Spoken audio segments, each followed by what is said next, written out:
Промушете върха на хикито през първата дупка и го извадете по диагонал през втората дупка от другата страна.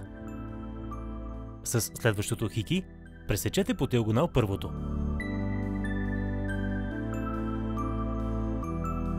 Повторете кръстосания метод с останалите хикита.